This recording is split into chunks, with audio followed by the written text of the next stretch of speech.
The Tale of Chunhyang, a love beyond class and time.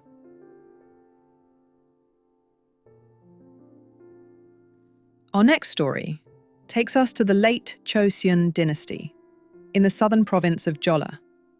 There, the Tale of Chunhyang celebrates love that transcends class and a woman's unwavering fidelity to her husband. In this story, we meet Chunhyang, Yi Mong-ryong, and the cruel magistrate Byon-hak-do, a tale of loyalty, courage, and love unbroken by power.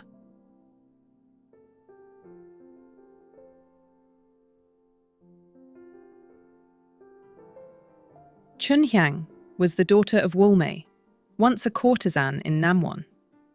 Though her mother had been of low status, Chunhyang grew up reading the classics, living with dignity like a noble maiden. Her beauty was beyond compare.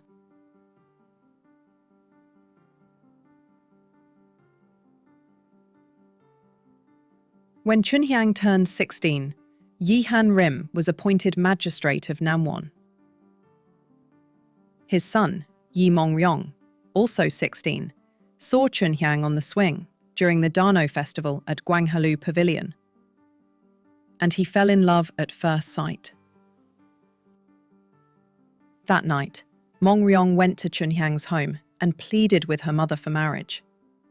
Wulmei refused, pointing out the difference in class. Chunhyang herself feared she might be abandoned. But Mong-ryong swore an oath. I will never forsake you. You will be my wife. They pledged themselves with cups of wine, entering into a true bond of marriage.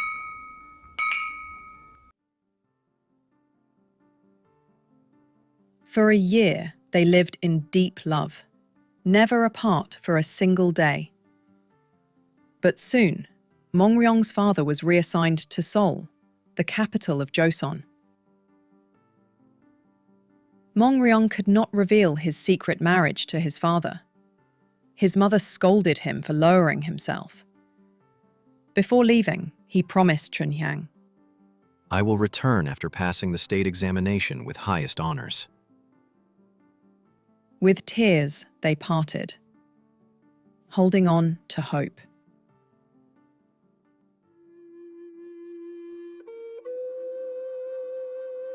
After Magistrate Yi left, a new magistrate arrived, Byon-hak-do.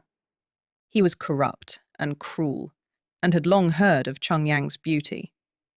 He summoned her to his quarters, but Chunhyang refused, keeping her vow to Mong-ryong. Enraged, Byon-hak-do had her imprisoned and beaten.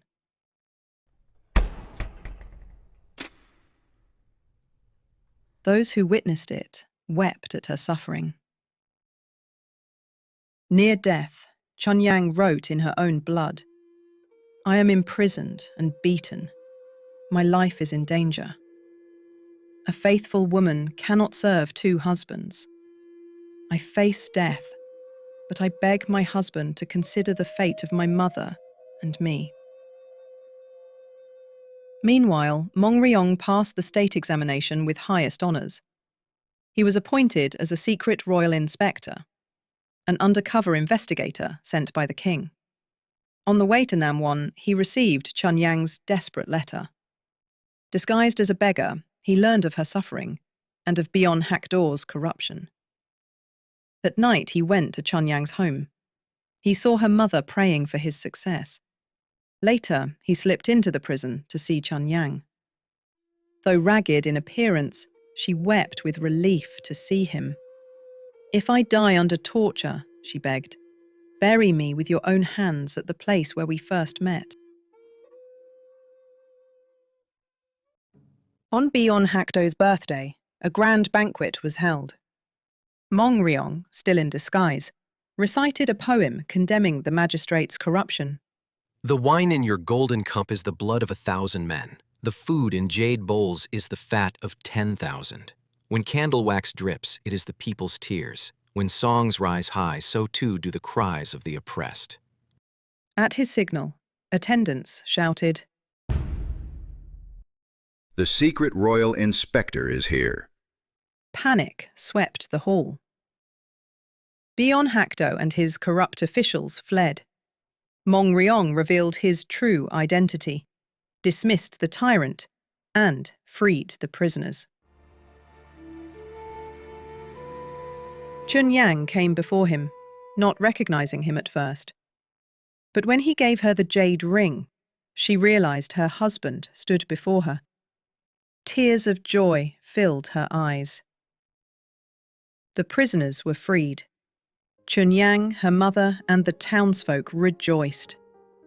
Amhaeng-eosa took them to Seoul, where he and Chunhyang were formally married.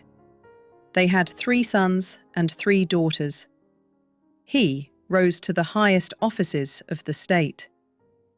Together, they lived in happiness until old age, their family flourishing for generations.